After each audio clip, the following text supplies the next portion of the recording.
Oi, gente!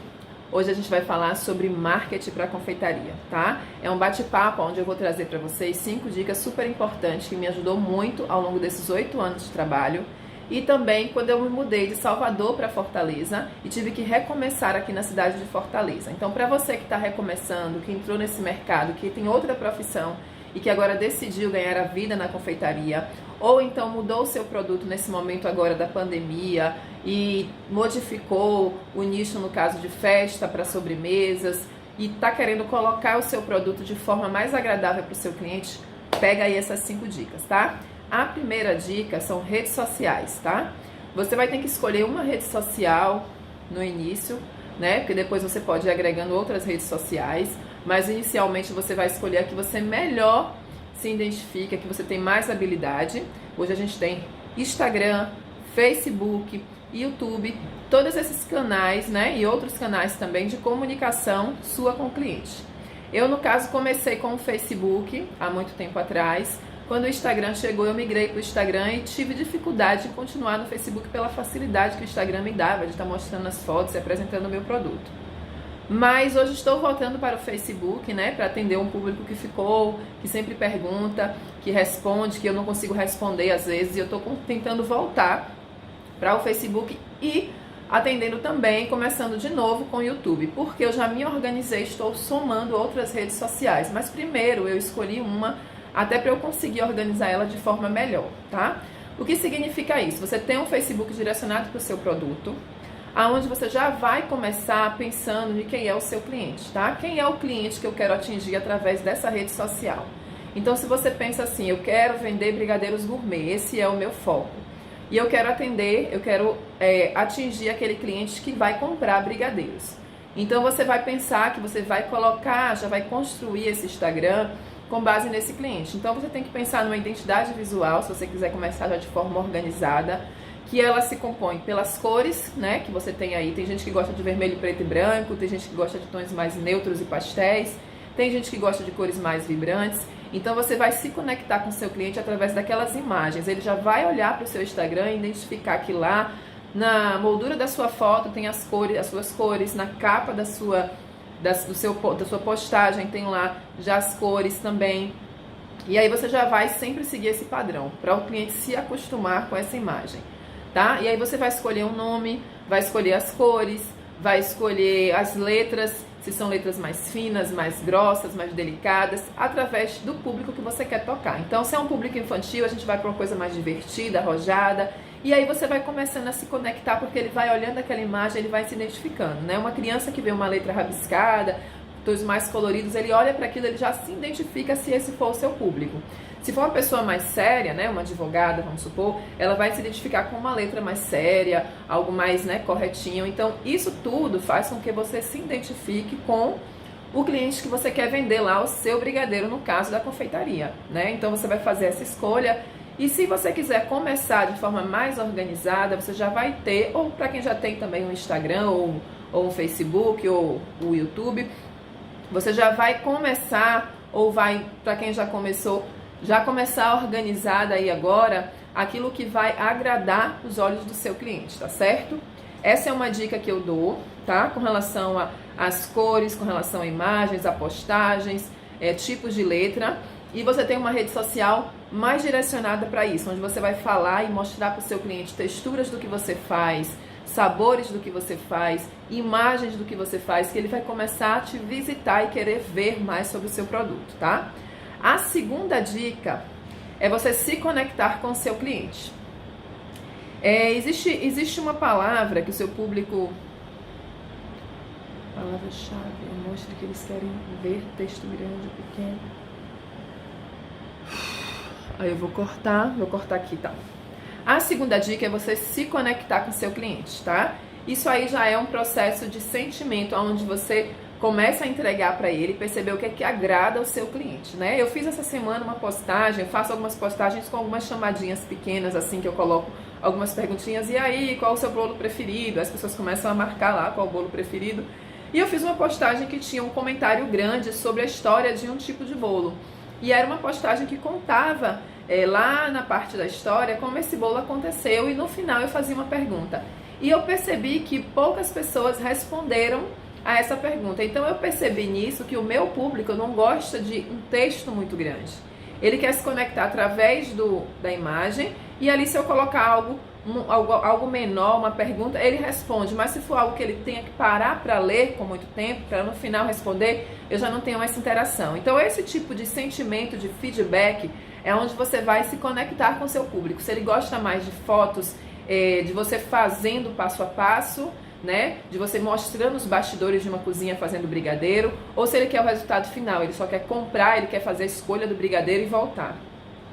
Se ele quer saber sobre a qualidade do seu brigadeiro, o que é que você utiliza, qual tipo de chocolate, ele está mais interessado em saber o que é que vai ali dentro, porque o que ele está consumindo, e aí você já vai mostrar isso para o seu cliente. Essa conexão é algo que você vai sentindo com o tempo e percebendo o que é que está agradando o seu cliente, tá certo? E você pode se conectar também através de hashtags, através de palavras-chave, né? Através de imagens. Tudo isso faz essa conexão e você que vai sentindo o que é que está agradando o seu cliente, entregando mais postagens para ele daquilo que agrada a ele, certo? O terceiro é que você fique ligado nas tendências, né? Charles Darwin, ele tem até uma frase que ele diz assim, eu copiei aqui para não errar. Não é o mais forte da espécie que sobrevive nem o mais inteligente, mas o mais perceptivo às mudanças. E no momento de hoje, da pandemia, a gente tem que estar perceptivo e aberto às mudanças para a gente se transformar, se modificar o tempo todo, né? Nós vimos que muita gente, a portinha, a janelinha de muita gente se fechou nesse momento que a gente passou aí dessa pandemia, que estamos passando ainda. E quem foi que passou por isso? Quem se repaginou, né? Quem se transformou, quem estava aberto para essas mudanças. Quem ficou ali só tentando fazer a mesma coisa, muitas vezes foi engolido por tudo que estava acontecendo. No meu caso, essa experiência eu tive onde eu fazia cursos presenciais, onde eu fazia muitos doces, muitas sobremesas para festa. E o que aconteceu? Eu tive que voltar e parar de trabalhar com festa e descobrir algo novo, né? Estudar mais um pouquinho e buscar daquilo que eu já tinha feito nesses 8 anos e trazer isso para o meu cliente, que são as sobremesas. Então o delivery subiu, teve muita gente que ficou ali tentando fazer algo e aí, não tô com venda, não tô com encomenda, o cliente não está procurando. E essas pessoas tiveram muita dificuldade, mas já aquelas pessoas que se transformaram, que pararam de dar aula, que pararam de fazer doces e festas para festas e eventos, e começaram a atender aquela pequena quantidade de pessoas a qual elas conseguiam atingir ali presencialmente, ou com entrega, ou com delivery, elas ainda continuam e permanecem na confeitaria. Então isso é só uma prova, um exemplo de que a gente tem que estar atento ao que é tendência, né? Para você ter noção, o delivery virou uma tendência, né? As sobremesas fáceis, rápidas e práticas viraram uma tendência nesse momento. Porque todo mundo quer algo fácil, rápido, prático, né? Onde elas possam ter acesso com muita agilidade, com muita praticidade nesse momento. E a gente tem que estar ligado não só àquilo que é necessário enquanto tendência, mas como aquilo que chega como novidade, né? Na confeitaria a gente teve aí flowers cake, chantininho chegou aí avassalando tudo e tirou aí as pastas americanas. A gente tem várias novidades e algo sempre está na moda, em tendência. Então a gente tem que estar buscando esse tipo de conhecimento. Claro que a gente não vai saber sobre tudo, mas sempre agregando dentro do nosso nicho. No caso, você que está fazendo aí, que a gente deu um exemplo de brigadeiros gourmet, né? O que é que tem de novo de tipo de chocolate para você colocar no seu brigadeiro? Quais são os sabores novos que você pode oferecer para ele, que virou uma tendência dentro dos brigadeiros gourmet? No caso, a gente pode citar aí Oreo, né? O brigadeiro de Oreo, o brigadeiro de milho, pegando uma data festiva, pegando um momento aí em São João, vou fazer um brigadeiro de milho, de paçoca, e aí você vai pegando esses momentos de tudo que está em alta e vai trazendo para o seu negócio, tá certo? A quarta dica que eu tenho para dar é quando a gente fala de personalização do nosso preço e do nosso atendimento, tá? Eu vi dentro da confeitaria ao longo desses 8 anos muitas pessoas dando preços diversificados para produtos de acordo ao cliente, ao momento, até o nível emocional que a pessoa estava. E a gente precisa começar, mesmo quem está começando, eu vou começar a fazer brownies, eu vou começar a fazer brigadeiro gourmet, tendo uma tabela com base em um preço que foi calculado. Então eu tenho lá uma ficha técnica, né, onde a gente vai falar também sobre isso em um outro momento sobre precificação, onde eu consigo calcular o preço do meu produto, consigo calcular o custo e consigo calcular o lucro. Então eu chego ali em um valor que eu sei a partir de quanto que eu posso vender ele. Então o meu brigadeiro vai sair a partir de R$3, eu posso chegar até R$5 ou R$6. Dependendo da embalagem, dependendo do que eu vou agregar com ele, da decoração. Então, se eu tenho esse tipo de valor, eu já consigo padronizar um orçamento, um atendimento para o meu cliente, né? Não é que hoje é 2 porque eu achei o leite condensado mais barato. Amanhã saiu a 3 porque o leite condensado subiu. Então, você tem uma ficha técnica, você vai fazer aquele valor com base no valor mais alto que você achou o leite condensado no mercado, né? Quando você acha ele mais em conta, que você corre, pega o seu carro e vai lá, quando você está comprando ele mais barato, quem correu e pegou o carro para pegar a promoção, quem foi e gastou mais gasolina para pegar aquela promoção foi você. Você está lucrando mais. Mas o seu cliente, ele vai comprar o brigadeiro sempre a partir de R$3. Então, R$3, o que é que você vai colocar mais nesse brigadeiro? Como eu falei, é o que você vai entregar para ele a mais, né? A embalagem diferenciada, a decoração diferenciada, a quantidade, a depender da quantidade que ele está levando, você consegue diminuir ou permanecer no valor. Então, quando você tem esse tipo de atendimento, você consegue falar de igual para todo cliente, mesmo que a compra dele seja diferenciada. Mesmo que um cliente compre 100 brigadeiros e o outro compre 10, você vai ter sempre esse mesmo valor, podendo dar uma oferta melhor para o cliente que compra 100, abaixando sem entrar no seu lucro, tá? Isso aí a gente fala bem especificado na aula de precificação para você entender como funciona esse processo, mas o que eu quero trazer é que isso aqui também ele está incluso no marketing, quando você está tendo uma nova apresentação desse produto para o cliente. Quando você está mostrando para ele que você tem um preço padronizado, né? Mesmo quando ele é um produto que pode se personalizar. Mesmo quando é um produto que foi pensado direto para aquele cliente, você colocou algo mais para ele, de entrega especial para ele. Eu vou citar aqui, como nos bolos. Eu tenho, os bolos, ele tem modelos diferentes. Eles saem com valores um pouquinho a mais ou a menos, a depender da decoração. Mas o tempo que eu gasto para fazer massa, recheio e cobertura são iguais para todos os bolos. Aí a decoração que eu vou fazer em cima é diferente. Então, esses 3 valores, eles são padronizados, né? Os bolos de 15 saem no mesmo valor para todo mundo, os de 20 saem no mesmo valor para todo mundo e os de 30. E aí, quando chega na parte da decoração, eu agrego R$50 se for uma decoração mais simples, 150 se for uma decoração mais, né, mais complexa, com flores, sei lá, R$300 se for uma decoração esculpida, um bolo esculpido, entendeu? Então eu tenho lá um valor padronizado, mesmo que seja uma decoração personalizada. Em cima da decoração eu coloco o meu valor. Eu não vou ter uma disparidade de valores, né? Eu vou ter o meu bolo sempre a partir daqui, desse valor, a partir daqui, é o valor que eu vou cobrar. Então, os meus bolos de 20 de diâmetro, eles saem a partir de R$250, entende? Então, eu tô falando com o meu cliente de igual para igual, mesmo que ele queira algo diferenciado. E aí, eu só agrego esse valor do que é diferenciado para ele, tá? Isso aí mostra, na hora que você vai passar um orçamento, que você tem essa tabelinha que você envia para o seu cliente, um profissionalismo muito maior. E ele percebe que ele nunca vai te dizer assim, tá muito caro isso e aquilo, esse é o seu preço. E ele já vai te atender, te responder de uma forma mais profissional quando você se coloca de forma mais profissional para ele, tá? Pode ser com brigadeiro gourmet, com um bolo, com os brownies, independente, tá? Você tem lá um valor e acima daquilo é o que você vai poder mexer, tá?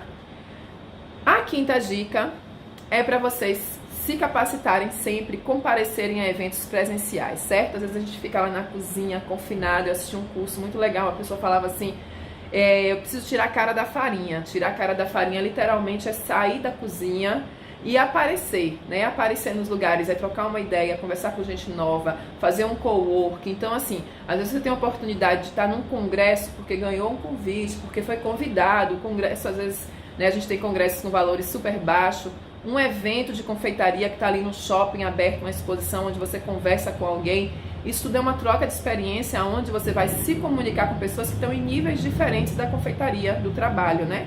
É como uma pessoa que faz um congresso lá de medicina e ela é residente, mas ela está querendo conhecer os médicos que já estão lá há muito tempo para poder trocar experiências sobre como ela vai se posicionar no mercado, a escolha que ela vai fazer na especialidade dela, a experiência negativa ou positiva que ele teve lá, aquele médico, naquele momento de formação, mas que ela não quer passar por isso. Então, conversando, ela já pode deixar de ou pular alguma etapa. Então, na confeitaria não é diferente, tá? A confeitaria, quando começou há um tempo atrás, a gente não tinha nem escolas, nem faculdades de confeitaria. Hoje a gente tem cursos de extensão, né? Em Salvador tem um curso riquíssimo, mesmo da Paula Soarle. Já tem faculdade de gastronomia que contempla tudo isso.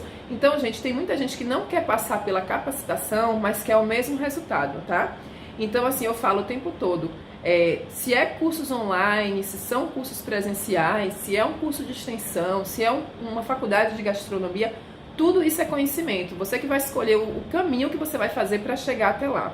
Se é um congresso, se é uma feira aberta, não importa, você vai usar o recurso que você tem, né? Tem poucas pessoas, tem gente que tem poucas pessoas que estão tendo muito recurso hoje, mas tem muita gente que está com pouco recurso e consegue ainda assim, né? Com esforço, com boa vontade, está dentro desse nicho aí, desse caminho, desse meio, tá? Então, assim, não percam oportunidades que a gente tem. Às vezes a gente fala, não fui porque eu estava muito cansada, porque eu peguei uma encomenda. Mas, às vezes, aquele congresso, aquele evento já está sendo marcado já há 6 meses e você foi e aceitou aquela encomenda. Então, se você se organizar e entender que aquilo é importante para você, para o seu crescimento, você vai dizer, não, eu não posso pegar essa encomenda porque eu tenho já um compromisso muito, muito bom nessa época para mim e se for gratuito, melhor ainda, né? A gente tem costume de valorizar muito aquilo que é pago. Então, paguei, estou pagando a faculdade, não posso faltar, estou pagando um congresso, não posso faltar, e você consegue alguma coisa gratuita que vai te dar um valor muito maior ou igual, e às vezes a gente não dá valor e não vai, né? Porque pode ter outro e pode não ter, né? Pode ter essa oportunidade ou não. Então, assim, eventos abertos também, né? Vocês vão agregar muito conhecimento aí. Eu já participei de feiras abertas em Salvador, né, onde a gente teve muita comunicação com vários expositores de lá. Eu vendia macarrons, chegava a vender uma quantidade enorme de macarrons, e lá na feira a gente passou 4 ou 5 dias em contato com outros expositores que trocamos experiência, tanto gente de bolo de pote, de brigadeiro, teve uma que me passou a experiência de produtos naturais, e a gente começou a conversar e fizemos trocas sobre fornecedores, sobre controle de estoque, sobre exposição também do seu produto, sobre marketing. Então a gente fez uma troca ali, naquele tempo que eu estava trabalhando, muito importante para mim. E assim, em qualquer lugar que você esteja, é uma oportunidade de troca de conhecimento. Então não desvalorize quem está ali do seu lado, não desvalorize o momento que você está vivendo, né? Às vezes está numa situação, que complicada que eu tô cheio de trabalho, tenho coisa para entregar, mas assim, viva aquele momento ali. Se você não pode fazer o contrário, não posso ir para casa, tenho que terminar, vou cumprir o meu horário, o que é que eu posso tirar de melhor daqui? Dessa sala de congresso, desse momento que eu estou na sala de aula, numa faculdade, desse momento que eu estou aqui numa feira aberta, conhecendo uma pessoa diferente. Então, isso tudo são oportunidades, né, que fazem com que vocês venham a crescer dentro da confeitaria se vocês souberem aproveitar, tá certo? Então, fica essas 5 dicas de marketing que vão ajudar vocês a colocarem de forma mais agradável, como eu falei, de forma mais aceitável o seu produto dentro da confeitaria, dentro desse mercado infinito de possibilidades, tá? E eu espero que vocês assistam também o nosso vídeo de precificação, onde eu vou falar tudo sobre custo, mão de obra, lucro e preços fixos variáveis para vocês, né? Para vocês conseguirem chegar no preço final do seu produto, tá bom? Fiquem com Deus, um beijo e muito obrigada.